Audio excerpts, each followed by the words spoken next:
آپ فرماتے ہیں ایک محفل کے اندر آپ نے یہ بات فرمائی کہ جو حق ہوتا ہے وہ کڑوا ہوتا ہے. تو ایک شخص کھڑا ہو گیا, اس نے کہا اچھا حق کڑوا کس کو لگتا ہے؟ حق کڑوا کس کو لگتا ہے؟ حق کڑوا. اب میں ایک مثال دیتا ہوں. دودھ میٹھا ہے یا کڑوا؟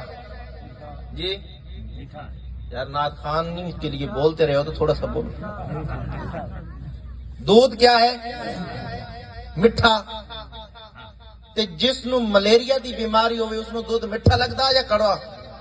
جی اس کو کڑوا لگتا ہے. اب بیماری اس کے اندر ہے, دودھ تو میٹھا ہے لیکن اس بیماری کی وجہ سے اس کو کڑوا لگ رہا ہے. کیوں؟ کہ اس کے اندر مرض آ گئی ہے. اب ایک بندہ صحت یاب ہے, وہ دودھ پیے تو وہ کہے میٹھا ہے, اور جو بیمار ہے وہ دودھ پیے گا تو اس کو کڑوا لگے گا. تو حق ہمیشہ اس کو کڑوا لگتا ہے جس کے اندر بیماری ہوتی ہے, جس کے اندر بیماری ہوتی ہے.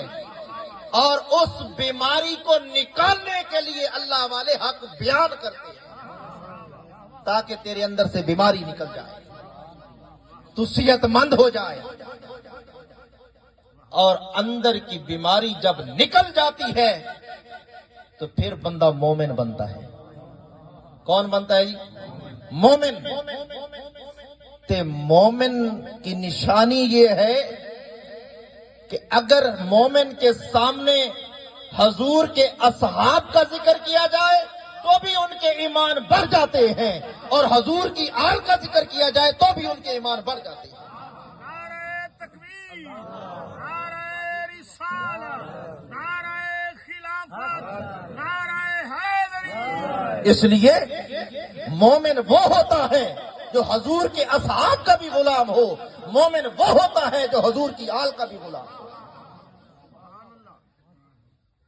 اور یاد رکھو, میرے پیارے بھائی فرما رہے تھے کہ کربلا بھی جانا چاہیے.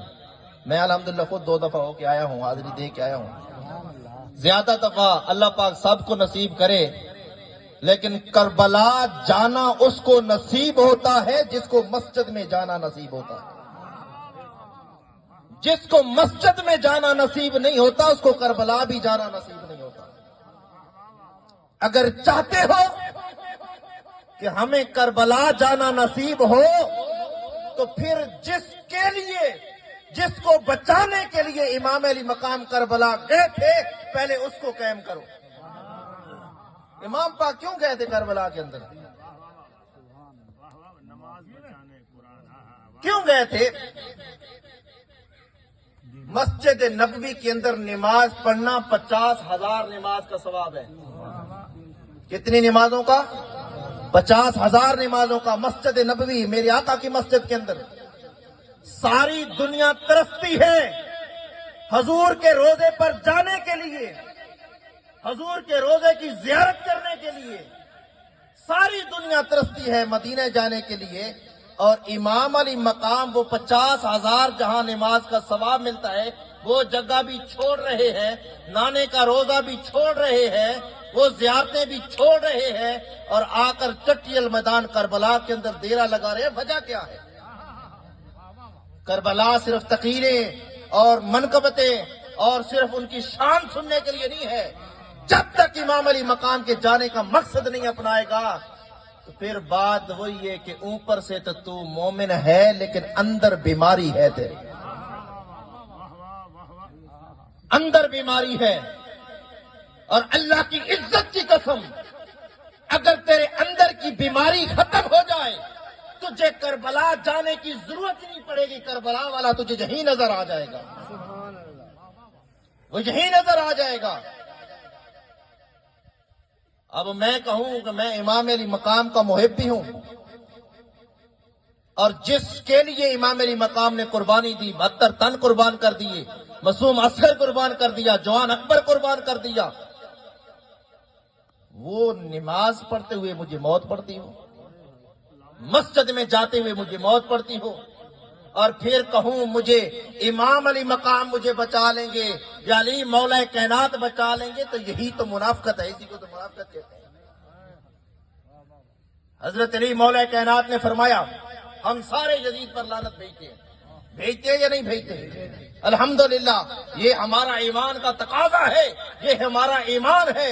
یزید کل بھی لانتی تھا، آج بھی لانتی ہے، قیامت تک لانتی رہے گا۔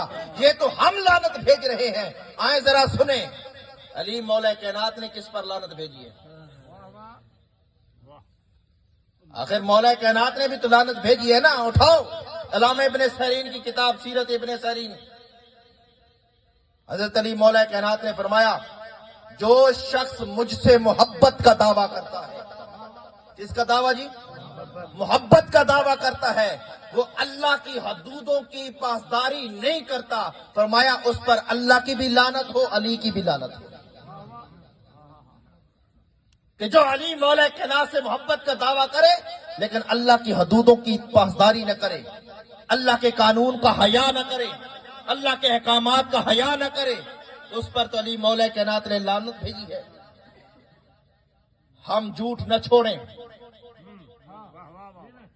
ہم لوگوں کا حق کھانا نہ چھوڑیں، ہم لوگوں کی زمینوں پر قبضے کرنا نہ چھوڑیں، ہم غریبوں کے اوپر ظلم کرنا نہ چھوڑیں، ہم اپنی بہنوں بیٹیوں کو حق دینا نہ چھوڑیں۔ کھا جائیں حق بہنوں کا، کھا جائیں حق بیٹیوں کا، پاس اگر غریب رہتا ہو تو اس کا جینا حرام کر کے رکھیں اور کہیں ہم علی والے ہیں، یہی تو منافقت ہے، یہی تو بیماری ہے۔